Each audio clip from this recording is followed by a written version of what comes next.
dia, pessoal. Eu sou Amanda Santoro, estamos começando mais um Sintetel Repórter, hoje na presença do Celso Russomano, pré-candidato ao governo do estado de São Paulo.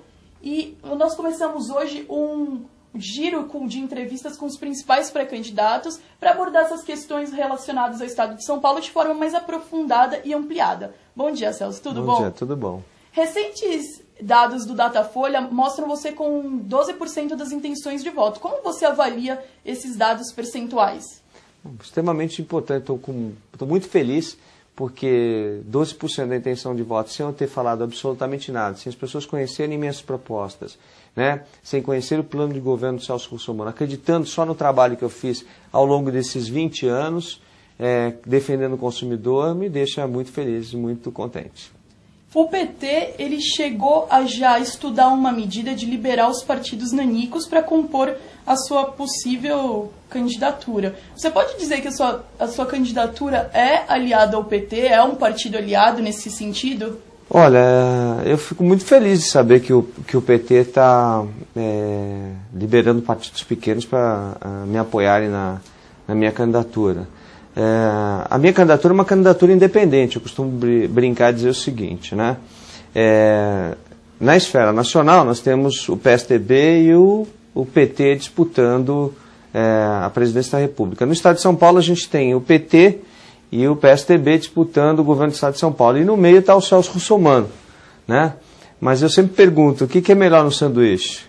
Né? Não é o recheio? Então eu sou melhor para São Paulo, com certeza absoluta. Então eu respondo a pergunta dizendo para você, minha candidatura é independente em São Paulo.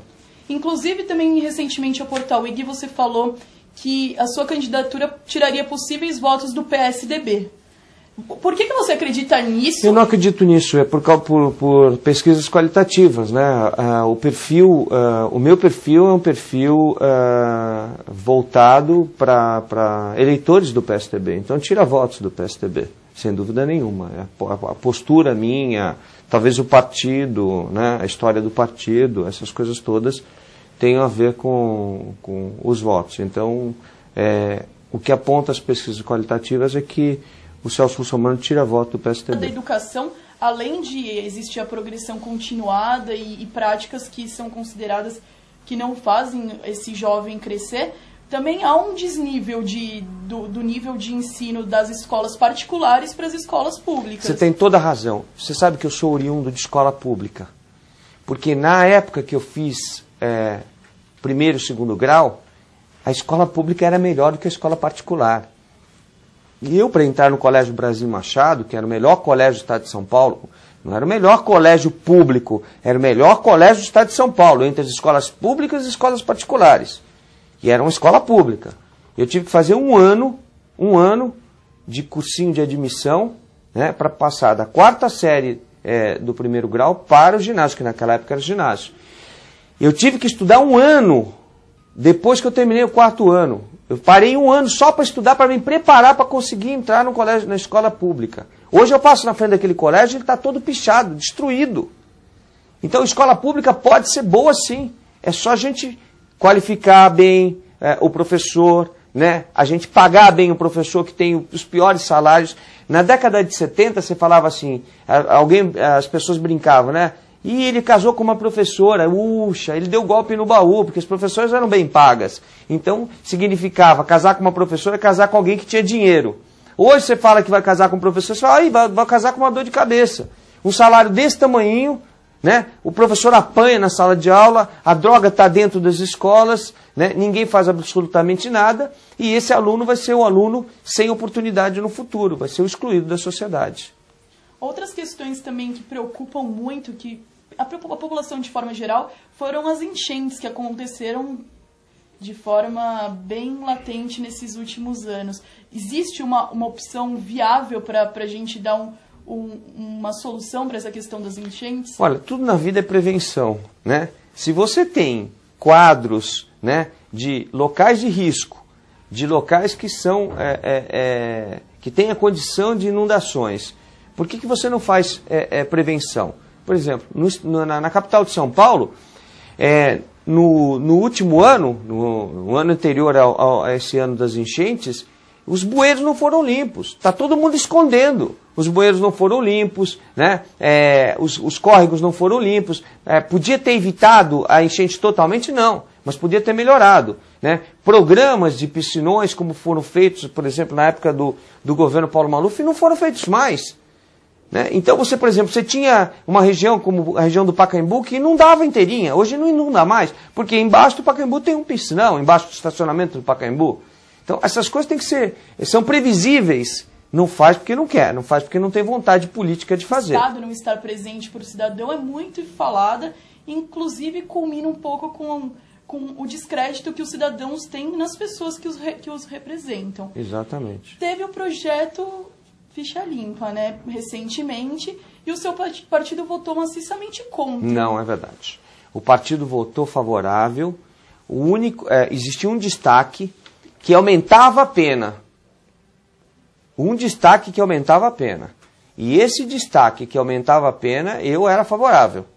Porque eu acho o seguinte, se você tem que separar o joio do trigo, não adianta você afastar a pessoa, o ficha suja, por 8 anos. Você tem que afastar ele definitivamente. E o projeto, do jeito que está aí, só afastou por 8 anos.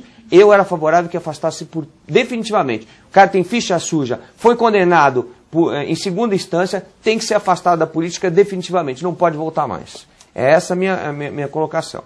E quem lê, e quem for jurista ou formado em direito, e eu sou, né, vai ver que o destaque que foi votado era para afastar definitivamente as pessoas que estivessem voltadas para qualquer tipo de crime, né? Ou que tivessem praticado qualquer tipo de crime. Chegando já ao final dessa entrevista, Celso, eu gostaria que você respondesse uma pergunta tipicamente de telecomunicações, que é a nossa base do sindicato, e falar um pouquinho desse Plano Nacional de Banda Larga, se existe uma maneira do Estado de São Paulo viabilizar, ou se existe um outro meio, talvez, um pouco mais adequado para o Estado. Bom, em primeiro lugar é o seguinte, você tocou num assunto extremamente importante. A questão da banda larga é uma questão de inclusão digital. E esse é o grande mote meu. Né? Eu tenho uma ação civil pública contra as 34 operadoras de telefonia fixa no país, para acabar com uma coisa chamada assinatura básica. A assinatura básica é o maior fator de exclusão social do país.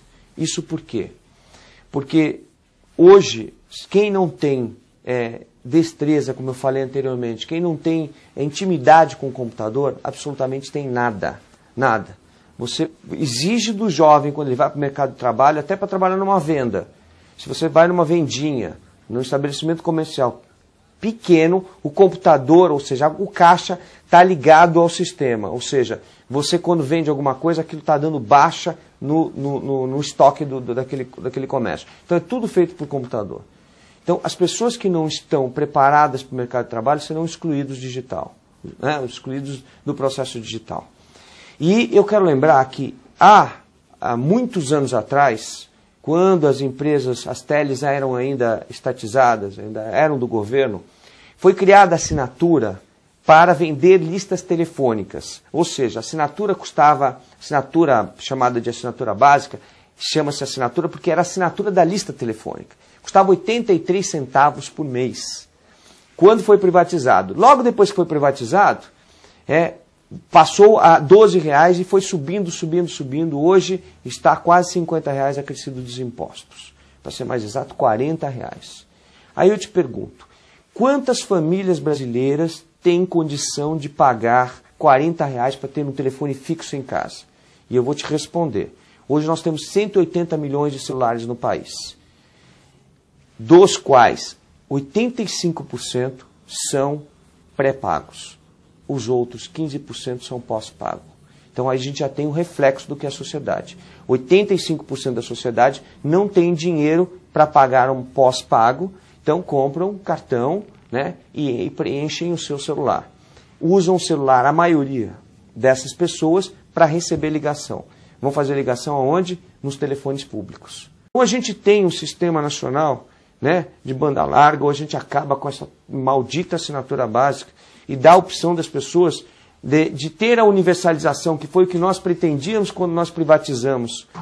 Ou seja, que as pessoas tivessem o telefone fixo, né, universalizado. Ou seja, os brasileiros tivessem o telefone fixo, para que pudessem com o telefone fixo, fazer efetivamente o seu direito de inclusão digital. Muito obrigada, Celso. Boa sorte na sua candidatura. Obrigado. Amanda Santoro, para o Sintetel Repórter.